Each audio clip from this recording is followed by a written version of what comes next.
విరాహత్ అలీ గారు ఉన్నారు. నమస్తే విరాహత్ అలీ గారు. చూశారు కదా, Zee Telugu news reporter cover చేయడానికి వెళ్తే ప్రొటెస్ట్ ని గల్లా పట్టుకుని మరీ తీసుకెళ్లారు.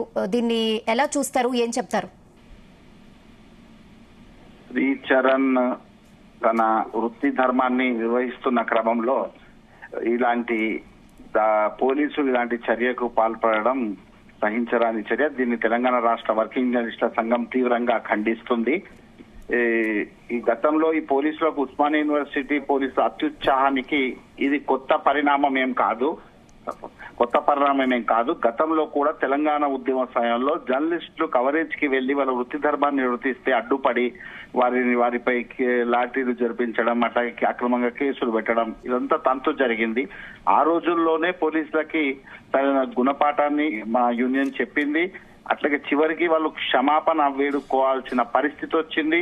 అలాగే చేయి చేసుకున్న జర్నలిస్టులకు పరిహారం, అప్పుడు కెమెరాలు వీడియోలు వాళ్ళు మొత్తం ధ్వంసం చేసిన ఘటనలో కూడా చివరికి వాళ్ళు పరిహారం చెల్లించాల్సిన పరిస్థితి వచ్చింది. మళ్ళీ ఆ సంఘటన మర్చిపోకముందే అంటే కొత్త రాష్ట్రంలో మానవ హక్కులకి వర్ధిల్లాలని, ఇక్కడ మీడియా స్వేచ్ఛ మంచిగా వర్ధిల్లాలని ఆకాంక్షిస్తుంది సమాజం. ఇలాంటి పరిస్థితుల్లో ఒక నిజాయితీగా సిన్సియర్ గా తన వృత్తి ధర్మాన్ని నిర్వర్తించడానికి వెళ్లిన శ్రీచరణ్ లాంటి జర్నలిస్టుల మీద ఇలాంటి పోలీసులు ఇలాంటి చర్యల్ని, పాశవిక చర్యలకి పూనుకోవడం ఎట్టి పరిస్థితుల్లో సరైంది కాదు. మా యూనియన్ దీన్ని సహించబోదు. డెఫినెట్ గా ఆ సంఘటన మీద మేము ఉన్నతాధికారులకు కూడా మా యూనియన్ ఫిర్యాదు చేయబోతుంది. ఓకే విరాహత్ అలీ గారు, థ్యాంక్ యూ అండి.